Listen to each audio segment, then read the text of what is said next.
Amrut mission, right? You might have come across this mission. It's called Amrut mission, Atal mission for rejuvenation and urban transformation. It's Amrut mission, Atal mission for rejuvenation and urban transformation. So this Amrut mission has completed 5 years of implementation. So 3 schemes have finished 5 years of implementation under the Ministry of Housing and Urban Affairs. One is Pradhan Mantri Awas Yojana, the second one is Amrut mission, and the third one is Smart Cities mission. We have already discussed Smart Cities mission. Now we are discussing this Amrut mission. We'll take up the other mission also later. So the full form is Atal Mission for Rejuvenation and Urban Transformation. The implementing ministry is Ministry of Housing and Urban Affairs, right? This is the implementing ministry, and this mission has 5 objectives. We have to know those. Firstly, universal water supply. This is the first objective. Then sewage network improvement, right? Improving the sewage infrastructure. That is the second thing. Third thing is green parks and spaces in the cities, right? Green parks and spaces in the cities. Fourth one is storm water drainage, storm water, STORM, storm water drainage. The fifth one is non-motorized urban transport. Non-motorized urban transport, right? Universal water supply, we know this. Second thing is improving sewage infrastructure. That is also very much required for treating the wastewater to reduce soil pollution and water pollution. Green parks and spaces, that is also very much important. Yesterday also we have discussed about one scheme related to urban forests, Nagar 1 scheme. And fourth component is storm water drainage. During heavy rainfall and during cyclones, right?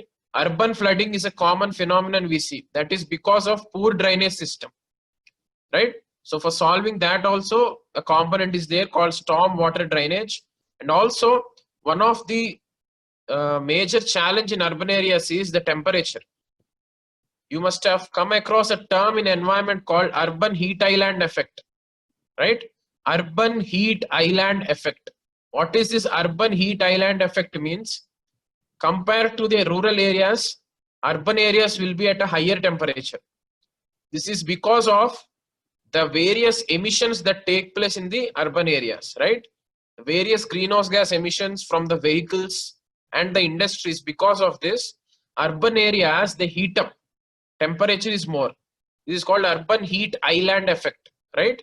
Find about this term in detail. So to reduce this urban heat effect also, non-motorized urban transport. Non-motorized means eco-friendly urban transport is being promoted. That is also a component under this scheme. So these are the 5 components. And also in various cities, water ATMs were also set up. Water ATMs, right? One of the component is universal water supply under this Amrut mission. So under that, water ATMs, just like cash ATMs, water ATMs were also set up, right? So these are some brief points with respect to Amrut. As we are preparing for prelims, just the important points we have to take care. So the implementing ministry is Housing and Urban Affairs Ministry. Full form is Atal Mission for Rejuvenation and Urban Transformation, Amrut. 5 objectives are water supply to be made universal, sewage network improvement, green parks and spaces, storm water drainage, and non-motorized urban transport. These are the 5 components. And water ATMs are also being set up. Now, with respect to prelims, we need to know the fine differences between Amrut and Smart Cities. The difference between these 2 missions, right? So they can confuse us here because both the Amrut mission and the Smart Cities mission both talk about improving the cities, but they take different paths. So what is the difference between these 2? If we see, 2 basic differences are there between Amrut mission and Smart Cities mission. Smart Cities mission also tries to improve the city infrastructure, but it is related to IoT infrastructure, Internet on Things infrastructure, right? Smart Cities mission tries to bring smart solutions for city development, e-governance, CCTVs, the components which I have discussed before when we were discussing smart cities mission. Just go through them, guys. Mostly IoT, Internet of Things related components are more in the smart cities mission, right? Smart solutions. Whereas Amrut, if we see, what were the components? These are the basic infrastructure services. Any city should have proper drainage, at least some green spaces, parks, right? Water supply, sewage infrastructure. So all these are basic services, right? So Amrut talks about basic infrastructure services in the city. Smart city mission talks about Internet of Things and improving the quality of life of the people, right? Internet of Things, smart solutions led city development. That is one difference. Second difference is, when we are discussing smart cities mission, we have discussed that it's not the local bodies but the special purpose vehicles that will implement the smart cities mission, right? Rather than the local bodies, the special purpose vehicles are given more importance. Whereas in the Amrut mission, finances and functions are directly given to the local bodies. Finances and functions are directly given to the local bodies for implementing, right? So these are the two differences between Amrut mission and smart cities mission, guys, right? If there is any option which says Amrut mission strives to bring smart solutions for city development, then that is wrong, right? Smart solutions framework is for smart cities mission. Whereas basic infrastructure like water supply, sewage, smart cities does not talk about all this. Amrut talks about this, right? So this is but one similarity is both of these schemes are implemented by Ministry of Housing and Urban Affairs. This is about Amrut mission and smart cities. Just try to go through Pradhan Mantri Awas Yojana also, right? Recently, a component for migrant workers was included in this Awas Yojana scheme, right? For the migrant laborers who are stranded during the lockdown times, the government has included a new component under this Awas Yojana for the migrant workers. Just find out what that sub-component is in that scheme, right? So the second topic we are going through is e-diplomacy. E-diplomacy, right? What is this e-diplomacy and why is this important? This is important because if we see in the recent times, mostly countries top level heads are interacting through virtual meetings. Previously, they used to go from one place to other country's place, or other countries' presidents and prime ministers used to come to our country, right? Bilateral talks and agreements used to happen in a traditional way. But now, because of some circumstances, essentially because of Corona, virtual meetings are taking place. So in this context, we have to know what is e-diplomacy. So e-diplomacy means use of internet and communication technologies for diplomatic functions, right? Use of internet and communication technologies for diplomatic functions, right? This is about e-diplomacy, and as a part of this e-diplomacy, India-Australia virtual summit took place. India-Australia virtual summit took place. G20 leaders summit took place as a virtual meeting, and also SAARC virtual summit was also conducted, and non-aligned movement summit was also conducted. So these four are important for us. These four, with respect to international organizations topic, we have to analyze this because these were the first four things that were took up as a part of virtual meetings. So India-Australia relations, how are they? Just go through them. It's important for international relations. G20, when is it set up? Where is its headquarters? What are the 20 countries? Just find out. SAARC virtual summit. When was the last summit held? Right? Why were they stopped? Where is the SAARC headquarters? Any declarations taken? Just go through all those. Similarly, non-alignment movement. Right? There is a huge criticism that is increasing for non-alignment movement. Right? There are arguments increasing whether India is still really non-aligned or is it aligning to other countries, right? So in this context, non-alignment movement is important for us. Just find out in which conference this took shape, when was it founded, what is Bandung conference, Right? Who are the founding members of non-alignment movement? Right now, who are the members? How many are there? So in these dimensions, for prelims, we have to study in this way, guys, related to international organizations. Right? So this is about e-diplomacy. Third topic is norms, N-O-R-M-S. N-O-R-M-S, norms, right? The full form for this is new orientation for a reformed multilateral system. New orientation for a reformed multilateral system. So what is this norms? So this speaks about multilateralism, right? This is related to international relations. So this word was used by India. We'll come to it. So before that, we have to know that for the 8th time, India has been elected as non-permanent member of UNSC, right? For the 8th time, India was elected as non-permanent member of UNSC, right? If there is any option saying for the first time India was elected to UNSC this year, then that is wrong. So in this way only they'll try to confuse us, or they'll say it is the second time or the third time, but it is the 8th time, right? For the 8th time, India became a non-permanent member of the UNSC, right? So in this context, you have to know how does this elections take place for non-permanent members? What is the total strength of UNSC? There are 5 permanent nations and 10 non-permanent nations, right? Total 15 members body, this UNSC body is. What is the mandate of UNSC? International peace and security, right? This also you have to know, right? What is the issue of veto powers? Just find about that also. Which countries have veto power? Do only permanent countries have veto power in UNSC? Yes, the P5 countries have veto power in UNSC, but the non-permanent UNSC members have a power called collective veto power. We all know that permanent countries of UNSC have veto power, but the non-permanent members of UNSC, that is the other 10 countries, together have a power called collective veto power.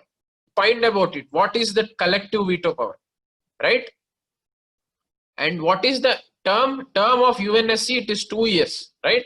So what is the term for non-permanent membership of UNSC? 2 years, right? This also we have to know because India has become a member of this UNSC. That's why, right? And how much majority is required? That also we have to, right? Just find about that also. So these all we'll be taking up later. I'm just giving you the dimensions. So we'll get into the norms, right? So what is norms? So when India was doing election campaigning for UNSC elections, right? For the UNSC non-permanent membership elections, when India was doing the election campaigning, our external affairs minister used this word called norms, right? Our external affairs minister has used this word as a part of election campaign. So this is nothing but saying that multilateralism has to again increase in the global world, right? Multilateralism is the way forward. That's what this norm says, right? Multilateralism means no single country should be governing or making policies for the entire world, right? It should not be US or it should not be China or it should not be some other XYZ country. All the countries should have partnership or should be the stakeholder of global decision making. That is the philosophy of norms, right? No country should be left out. Developed countries and also developing countries and also underdeveloped countries all should be kept at a common level when decisions are being taken, right? Because if the developed countries take decisions, that will impact underdeveloped also and developing also. That's why everyone should have a say in the decision making process. That is multilateralism, right? No single country should dominate the world.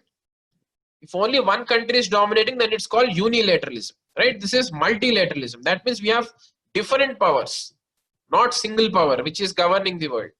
So as a part of this election campaigning, other important words were used. These words are important for us with respect to prelims, right? So as a part of election campaigning, India was stressing so much on UNSC reforms. UNSC reforms. So UNSC as a body, we have to focus this year, right?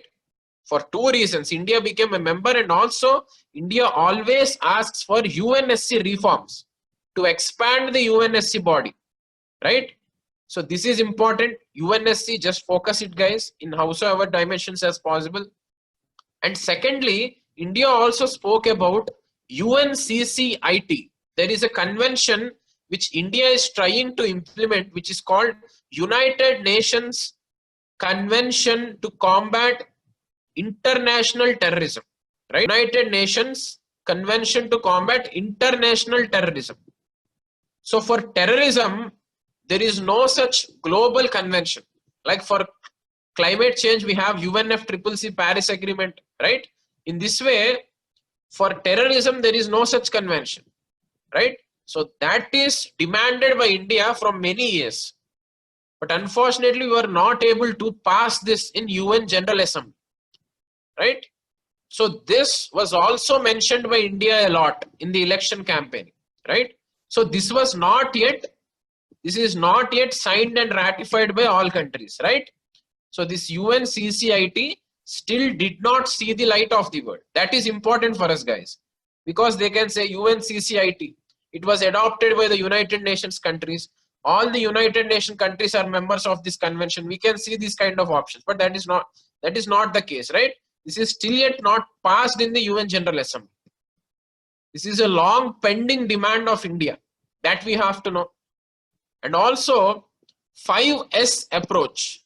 Our External Affairs Minister, as a part of election campaigning, also spoke about 5S approach. 5S. One is Samman, SAMMAN.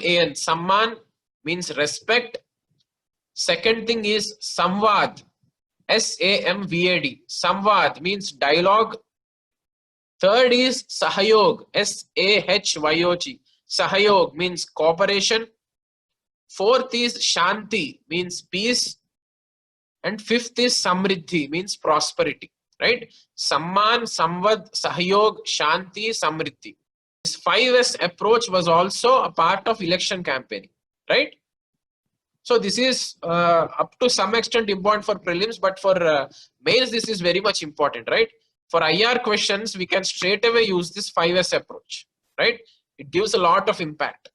So this is about norms, right? This is related to international relations, right? So the options sometimes can be very misleading. They can say norms, recently seen in news. This is an index developed by Niti Aayog for so and so reason. These kind of things will be there, right? So at least we have to know this is related to reformed multilateralism, international relations, right? And focus on UNSC for this year. The fourth topic we are taking up is commercial mining, right? Commercial mining is the topic, fourth topic. So if you're following the current affairs, just a few weeks back, even private companies were allowed into this commercial mining business, right? So previously only the government, the central governments and the state governments, only they had the control over the commercial mining of the coal. Private companies only used to have captive mining powers. So this we have to know, what is commercial mining and what is captive mining, right? So because they can say recently government has passed an ordinance to allow private players into captive mining. That is wrong. From many years, private players or private companies were having captive mining. Recently, they were allowed into commercial mining. So first we'll see what is the difference between these two. Captive mining means, to simply say, when the coal that is extracted is used for a specific purpose, that is called captive mining, right? So private companies can use the extracted coal only for some specific purposes, like for steel plant raw material or for thermal power plants. In this way, they can use coal as a raw material for other industries, but they cannot sell the coal in the open market. This is the meaning of captive mining, right? Only for specific purposes, the private companies can use the coal. Commercial mining means they can sell the coal in the open market. Not only using it as a raw material for industries, but they can also sell this coal in the open market. This is called commercial mining, right? Previously, only government used to have this commercial mining power. But with the recent decision of the cabinet, commercial mining rights were even given to the private companies, right? So how are they given? They are given by a transparent bidding process. This we have to know, right? Bidding takes place, e-auction takes place. Through this e-auction, commercial mining rights will be given to the private companies, right? That we have to know. And some statistics about coal also we have to have an idea, right? So firstly, India has fourth largest coal reserve in the world, right? Fourth largest coal reserve in the world. And India is second largest producer of coal. India is second largest producer of coal. And also India is second largest importer of coal, right? India is the second largest producer of coal, and also India is the second largest importer of coal. And India has the fourth largest global coal reserves, right? These are some three facts. These are useful because they can ask in the prelims, right? They can say India is the leading producer of coal, which is wrong. It is the second largest producer, right? Because in 2019, India had a bumper harvest of rice, right? Sorry, in the year 2018, India had bumper harvest in the rice. And in 2019 prelims, they have asked which country is the leading producer of rice in the world. India, Vietnam, China and something. So topic will be about one issue in the current affairs, but that will be asked in another dimension in the prelims. So that's why when commercial coal mining is being opened for private players, this is one issue we have to take on the face, right? This we have to know. With that, the statistics also we have to focus, right? India is not the leading producer of coal. And also an amendment was done to mineral laws, right? Mineral laws amendment 2020. Go through that also. That is also important, right? In 2019 prelims, there was already a question about minerals. So just go through this amendment act also. They might ask, now what is the use of giving commercial coal mining to private companies? As we have seen, India is the second largest producer, but also second largest importer. And fourth largest reserves we have. That means we are not producing the coal at a good rate. We have the reserves, but we are not efficiently and effectively exploring them. That's why the private companies are being welcomed, so that they bring good technology and they bring good management practices with them, so that coal production will increase in India, right? That is the first benefit. Second benefit, employment generation, right? And also dependency on coal imports will reduce, right? If we are trying to produce coal within our country by using our reserves, imports will reduce. That means import bill will reduce. Burden on India's forex reserves will reduce. And obviously growth will improve. Growth of the economy will improve, because if you see, coal is one of the important industry that is measured in index of industrial production. There is an index called index of industrial production. For assessing the manufacturing activity level, there is an index called IIP, index of industrial production. Just find about it. So by index of industrial production, the government comes to an estimate of how is the manufacturing activity in the country, right? So coal sector is one of the core industry in that. So that's why it is important. So growth will also improve, and also regional development will take place, right? If we see this Odisha, Chhattisgarh, Jharkhand, these are the states which have rich minerals, but also these are the states which are very backward also. So why is that happening? Because one of the problem is private companies being not allowed for commercial mining. Now if we allow private companies also, local people will be getting more employment. So that is also there. Regional development is also there. And this everything comes under Ministry of Coal, right? For coal there is a separate ministry, guys. It's Ministry of Coal, right? That also we have to know.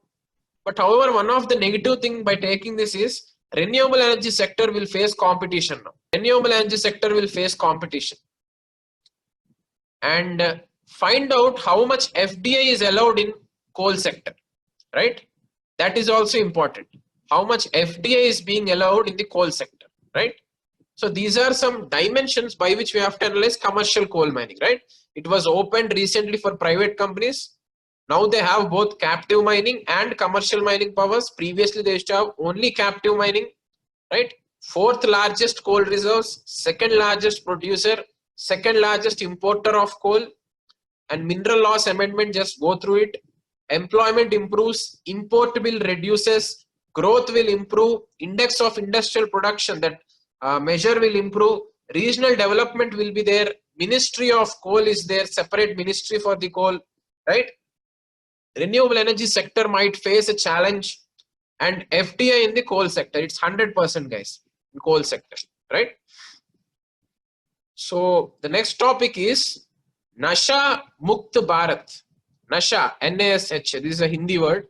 Nasha Mukt Bharat, right? So this Nasha Mukt Bharat is basically an initiative of Ministry of Social Justice and Empowerment, right? Ministry of Social Justice and Empowerment.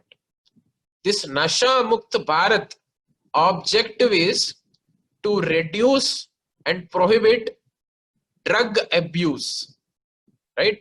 Drug abuse is a major problem in India, especially in some states. It's very much severe, and especially among the youth, this drug abuse problem is increasing day by day, right? So that's why, to reduce this drug abuse in India, an annual action plan was brought, which is called Nasha Mukt Bharat, right? So this Nasha Mukt Bharat is basically an annual action plan that was launched by Ministry of Social Justice and Empowerment to reduce the drug abuse. These points we have to know. And this was launched on International Day Against Drug Abuse and Illicit Trafficking.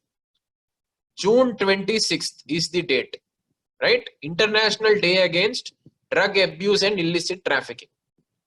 And this is not implemented in all the states and all the cities, but 272 most affected districts are picked up by Social Justice Ministry, and it's being implemented in this 272 districts, right? That we have to know. Annual action plan, preventing and prohibiting drug abuse is the objective. Now in this, so this is something which was in the news, right? So this we have to know. And apart from this, we also have to know some facts. One fact is the geographical location of India.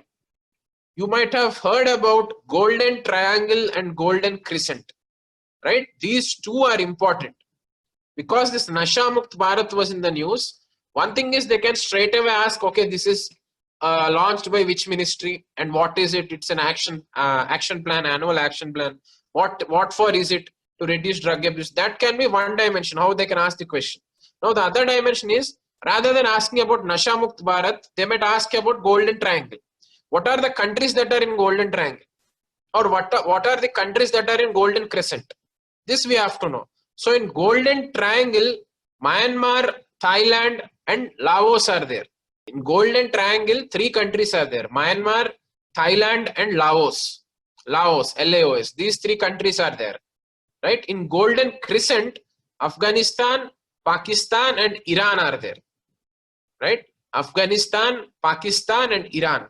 These 3 countries make up Golden Crescent, and Myanmar,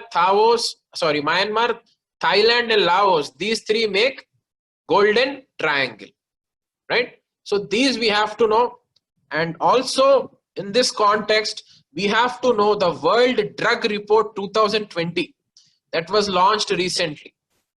World Drug Report 2020. So this was published by which organization? UNODC, right? UNODC, United Nations Office on Drugs and Crime. There is a United Nations body called United Nations Office of Drugs and Crime.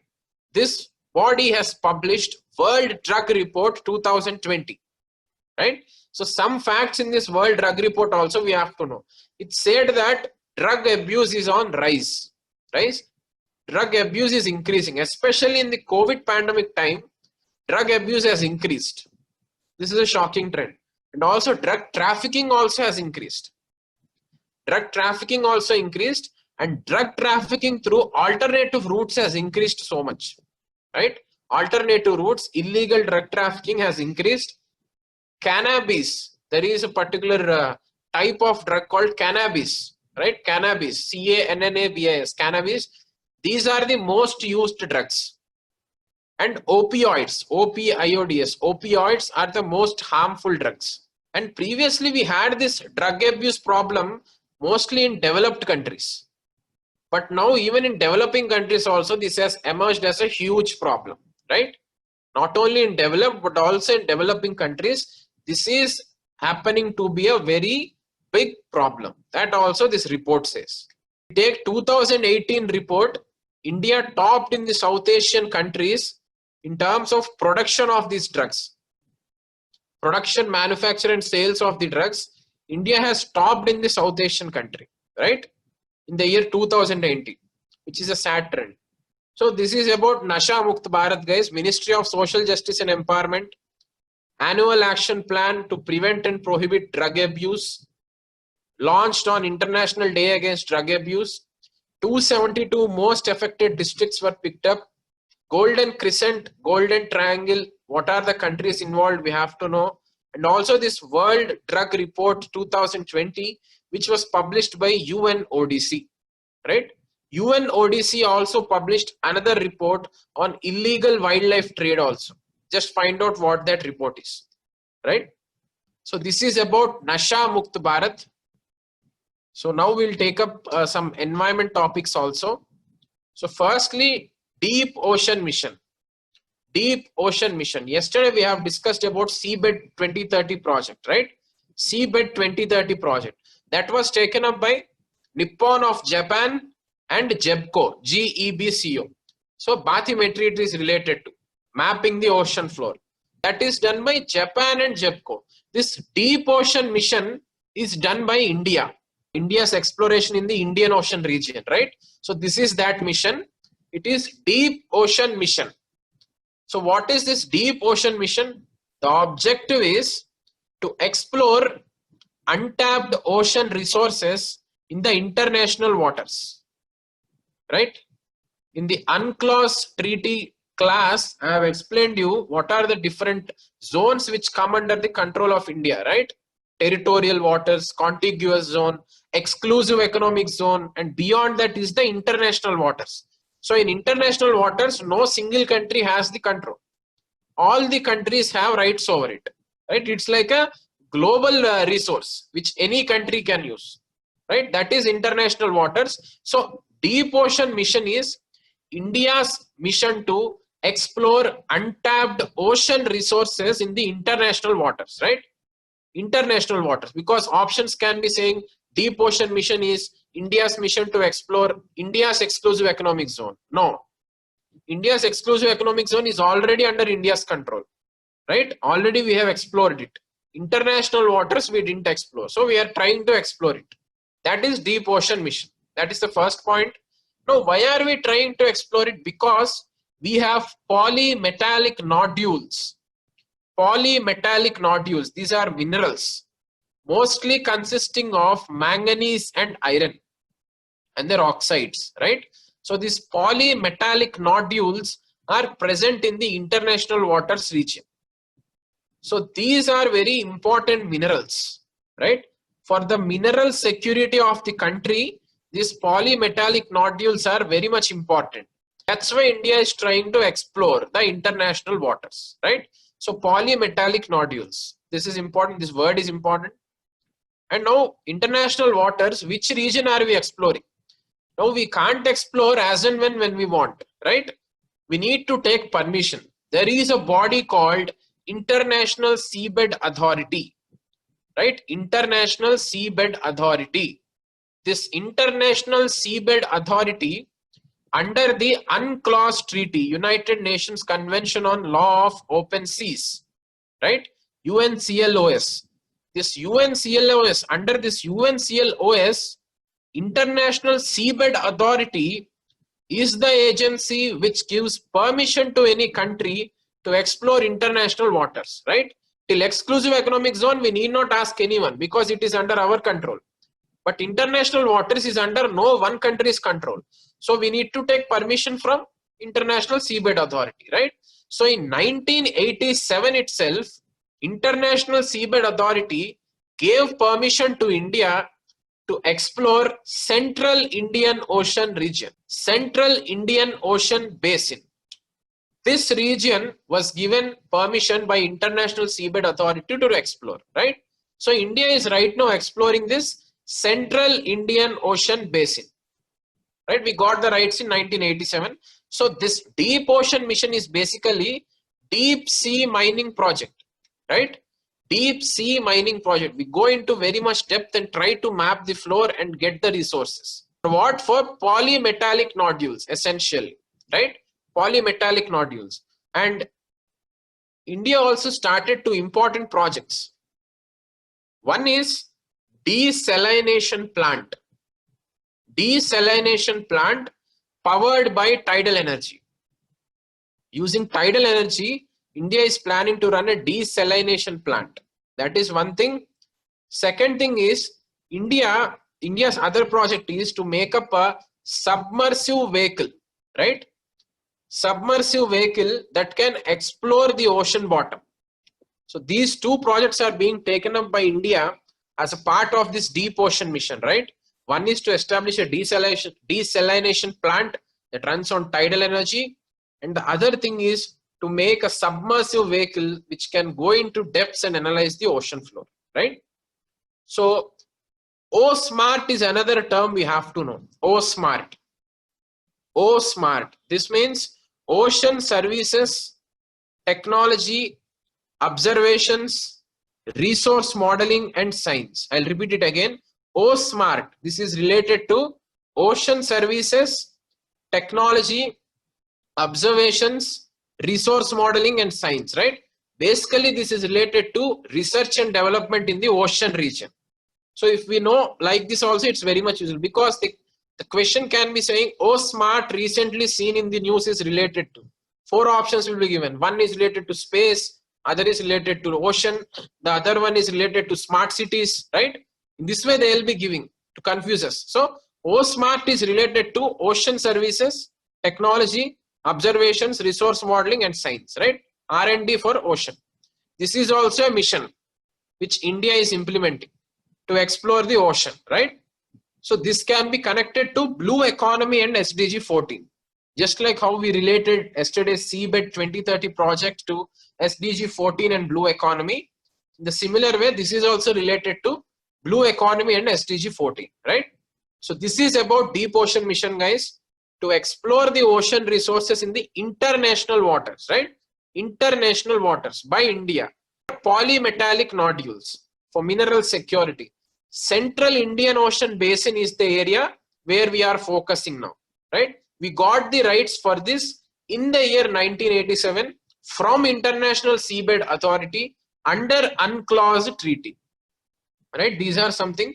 Now desalination plant is one project and submersive vehicle. These are the 2 projects taken up by India. And OSMART is also related to research and development activities for ocean region, right? This is about deep ocean mission. Next is colistin. Next topic is colistin. C-O-L-L-I-S-T-I-N.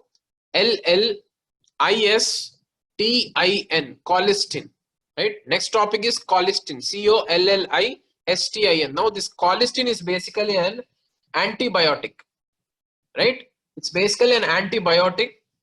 Now this was in the news because the health ministry last year in 2019 has prohibited or completely banned manufacturing, sales and production of this colistin drug for animal supplements, right?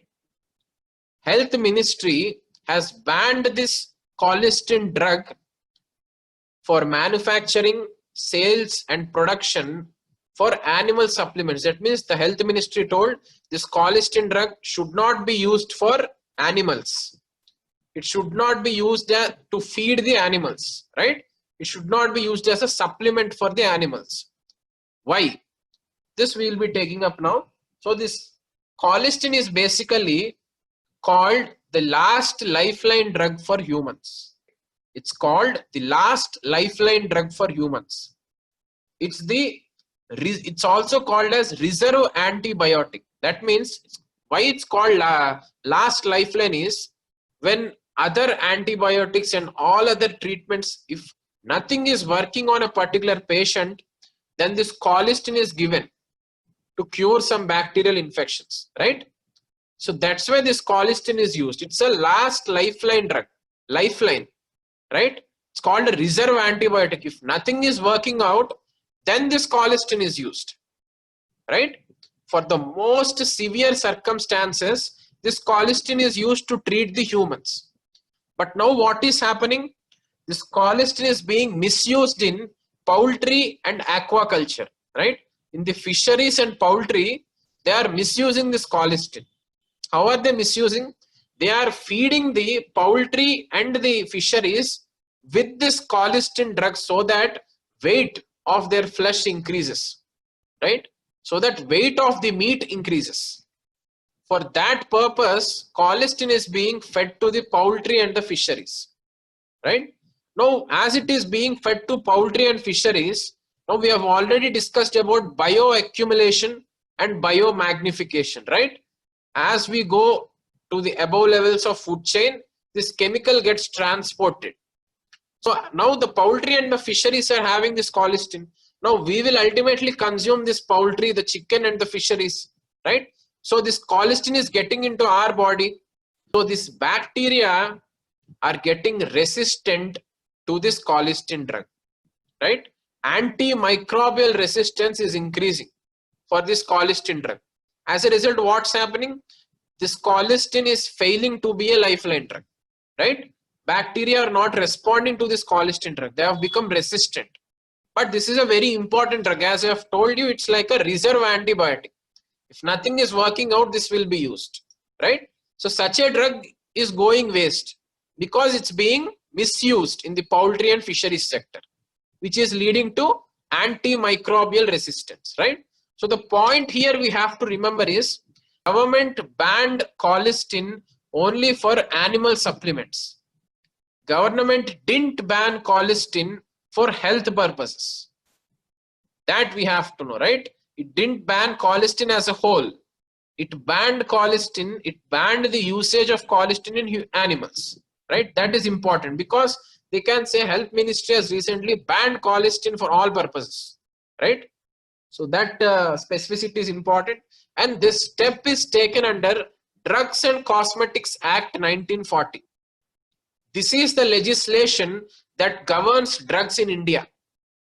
Drugs and Cosmetics Act 1940, right? Also because of this vaccine trials and various antibiotics and antivirals that are being trialed during corona times, DGCA is one important body which is in news. Controller General of India, DCGA, sorry. So this DCGA is also important. And there is another organization called CDSCO. CDSCO. Just find about this DCGA and CDSCO, guys, right? Because of the corona vaccine trials, these two were in the news. So find out this body comes under which ministry, what does this DCGA do, right? All this you have to know. So this is about colistin. It's an antibiotic. It's an antibiotic, right? Not an antiviral. It's an antibiotic.